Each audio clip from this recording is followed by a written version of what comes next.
Hey, welcome back to We Be Kids again. It's one of those spring days up here in the woods where the weather just can't seem to make up its mind. I even considered coming up here without a coat, but now that I'm here I've had to put a coat and a scarf on. But I did want to come up because it is a beautiful, beautiful day and I wanted to share a story with you.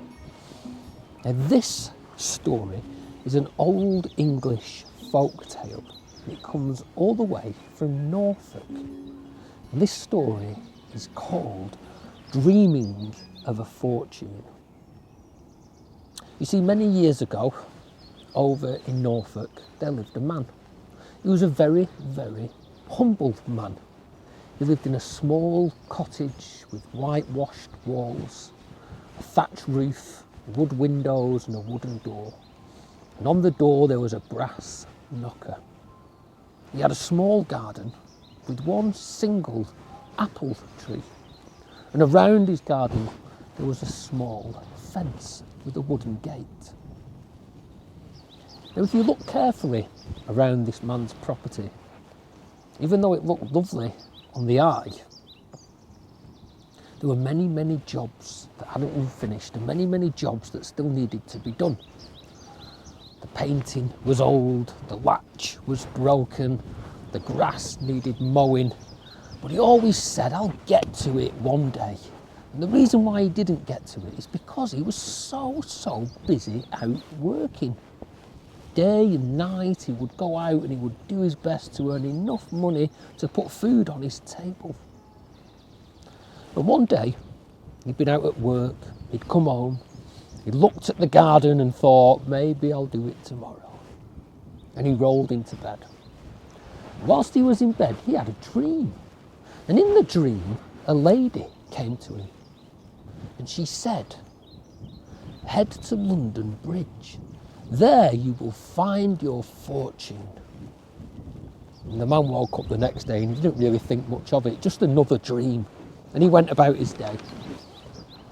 And that night he came home and he went to bed. And again he fell asleep. And whilst he was sleeping, he had a dream. The same woman, curly black hair, long white dress, red handkerchief around her neck. She said, head to London Bridge, for there you will find your fortune. And the next day he woke. It was a beautiful day and he went out to work again.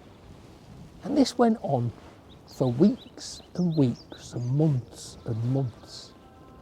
The same dream every night where the same woman would come to him and say, head to London Bridge, for there you will find your fortune. And after a few months of this, it got him wondering. And he was at work one day and he got talking to a friend and he said, I keep having this recurring dream. I've been having it for months now where a lady comes and tells me to go to London Bridge to find my fortune. And his friend said, well, why haven't you done anything about it? He said, well, it's only a dream, isn't it? We don't listen to our dreams. And the man said, well, if it's every night, maybe there's a sign, maybe there's something in it. What's wrong with going? You never know. So the man thought about it. And he booked himself a couple of days off work, and the next morning he woke up after he'd had the same dream, and he got his bag and he left the garden, closing the gate behind him, and instead of going to work he went to the train station and he waited for the number 15 train to come along, and he jumped on the train and the train took him through the countryside and into the city of London. And there, when he arrived in London, it was very, very busy. He jumped off the train and there were people and cars everywhere. He didn't know how to find London Bridge, so he asked somebody, he said, where's the way to London Bridge? And they pointed him in the right direction and off he went, one foot in front of the other, all the way to London Bridge. And when he got there, he looked around. He didn't see a fortune. Now he was there, he just didn't know what to do. So he walked up and down London Bridge, looking at different people, watching the cars and the buses fly by. A couple of times he peered over the edge. Maybe his fortune was down in the water. And he did this all day until the sun began to set. And the moon came up and the stars began to sparkle. And as they did, the traffic died down. And he thought to himself, what am I supposed to do? I don't have anywhere to stay. It's too late to get the train back. And then at the end of London Bridge, he saw a small house. And this house had a little porch outside it and a little step that had been freshly swept. He thought, I'll settle down there for the night. So he went on over and he sat down on the step and he propped himself up against the wall and he pulled his coat up around him. And he closed his eyes and he fell fast asleep. And in the morning he was woken by the traffic. And the milkman came along and took 2 bottles of milk and popped them on the step. And at that the door swung open. And out of the door came another man. This man was unshaven, he had a moustache and tight curly black hair. And he said, what are you doing on my step? And he said, oh, well, and he didn't want to say why he was there. He felt foolish. But he didn't know what else to do. He didn't really tell lies, so he just spurted it out. He said, well, I've had this reoccurring dream for months and months and months. This lady kept coming to me and saying to me, go to London Bridge and there you will find your fortune. So here I am. And the man said, well, more the fool you, listening to your dreams like that. What do you think you are? He said to him, well, do you not have any dreams? And he said, yeah, I do have dreams. Oh, I have a similar dream, recurring dream every single night. He said, well, what is it? And the unshaven man with the moustache, he looked at him, he said, well, this woman comes to me every night. She says to me, get on the number 15 train to Norfolk and there head out into the countryside. You'll find a little whitewashed cottage with wooden windows and a brass knocker and a thatch roof. It has a wooden fence around it with a wooden gate, and in the garden there's a single apple tree. Every night she comes to me. She says, head there, because underneath the apple tree is a bag of golden coins, and that will be a fortune. And as he looked down to speak to the man, he was gone.